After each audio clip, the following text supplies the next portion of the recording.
We are told the US dollar is the foundation of the world, an unshakable pillar of global commerce.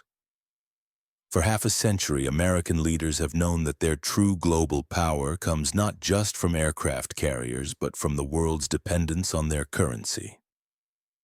The saying in Washington has always been, "It's our currency, but it's your problem." But all empires and all imperial currencies believe their power is permanent. A century ago, the masters of the world in London felt the exact same way about the British pound sterling. They were wrong, and their story of decline is a chilling roadmap for the future of the American dollar. Today, the process of de-dollarization is accelerating. It's no longer a fringe theory, it's a stated goal of the expanding BRICS nations, a bloc representing nearly half the world's population. They are quietly building an exit ramp from the dollar-centric world. To understand the headlines of October 2025, you must first understand the history of 1925. This is the story of how a king is dethroned. If you believe in using history to see the future, then hit that subscribe button now. This is a story you cannot afford to ignore. To grasp the scale of the coming shift, you must first understand the world the pound sterling created. In the late 19th and early 20th centuries, the pound was not just a currency. It was the global economic operating system. International trade contracts were written in sterling. The world's commodities, from coffee to cotton, were priced in sterling. If a nation wished to issue debt, it did so in London in sterling. This dominance was not an accident. It was built on the foundations of the British Empire, a navy that controlled the world's oceans, a colonial empire that spanned the globe, and a financial center in the city of London that was unmatched in its sophistication. But most importantly, it was built on trust. The pound was convertible to a fixed amount of physical gold. It was seen as stable, disciplined, and reliable. It was, for all intents and purposes, as good as gold. The first mortal wound to the sterling empire was self-inflicted. World War I was a war of industrial attrition, and it burned through Britain's accumulated wealth at a terrifying rate. To fund the war, Britain did two things that would seal its fate. First, it sold off its vast overseas investments. Second, it took on unimaginable sums of debt. And who was the primary lender? A rising industrial power across the Atlantic, a nation that was once its colony, the United States. In the span of 4 short years, the world's financial ledger was rewritten. Britain, the world's great creditor nation, became its largest debtor. The United States, a former debtor, became the world's great creditor. Money is power, and that power was quietly crossing the Atlantic.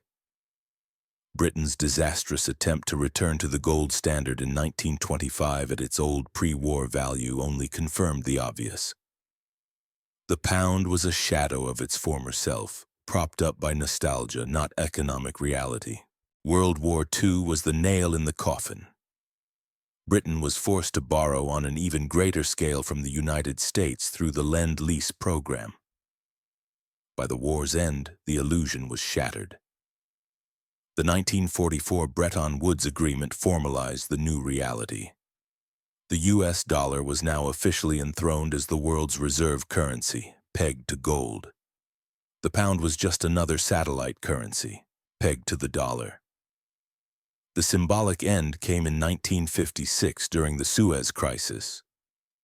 When Britain, France, and Israel invaded Egypt to seize the Suez Canal, the United States used its financial power as a weapon. The U.S. administration threatened to sell its massive holdings of British pound bonds, a move that would have triggered a complete collapse of the currency. Facing financial annihilation at the hands of its own ally and creditor, Britain was forced into a humiliating withdrawal. The lesson was brutal and clear for the entire world to see. Britain's military and political power was now entirely subject to the approval of the United States. The scepter of financial power had officially passed. For the next half-century, the dollar enjoyed the same exorbitant privilege the pound once had. The U.S. could print money to fund its ambitions, and the world had no choice but to accept it. But like Britain before it, America began to suffer from the diseases of empire. It inflicted its own wounds. The massive cost of the Vietnam War and the Great Society programs led President Nixon to sever the dollar's last link to gold in 1971, a stunning default that broke America's promise to the world. And in the 21st century, the multi-trillion-dollar costs of the War on Terror, combined with repeated financial crises and unprecedented money printing, have created a mountain of debt that makes the British debt of a century ago look small. The United States has followed the British playbook for imperial decline almost perfectly. From a disciplined production-based creditor to an undisciplined debt-based empire funding its lifestyle by printing the world's reserve currency. And now, in 2025, we are seeing the consequences. The world is building an alternative. The BRICS bloc, Brazil, Russia, India, China, South Africa, and its newly expanded members in the Middle East and beyond, is no longer just a talking shop. It is taking concrete steps to insulate itself from the dollar system. Nations are increasingly settling trade in their own currencies, bypassing the dollar entirely. They are creating their own financial institutions like the New Development Bank, as alternatives to the US-dominated IMF and World Bank. And they are openly discussing the creation of a new reserve currency, potentially backed by a basket of commodities, including gold. The turning point was the weaponization of the dollar. When the US and its allies seized Russia's foreign currency reserves in 2022, it sent a shockwave through the world. It proved that dollar reserves were not a neutral asset, but a political tool that could be confiscated at any time. For nations in the global South, the message was clear. Find an alternative or risk being at the mercy of Washington forever. The status of a global reserve currency is not a birthright. It is earned through fiscal discipline, industrial might, and global trust. And as the history of the British pound proves, it can be lost through unsustainable debt, imperial overreach, and the rise of credible alternatives. The fall of a reserve currency is not a single event, but a long, grinding process of decay. The de-dollarization we are witnessing today is the logical endgame of decisions made in Washington decades ago. This is not a prediction of imminent collapse, but an observation of an undeniable trend. Understanding the fall of the pound provides a roadmap for the uncertain decades ahead.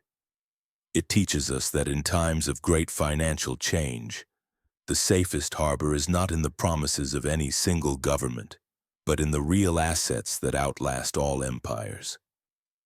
If this deep dive into the cycles of financial power has given you a new lens through which to view the world, then join our study of history. Hit that subscribe button and ring the bell. History has the answers, and I'll show you where to look.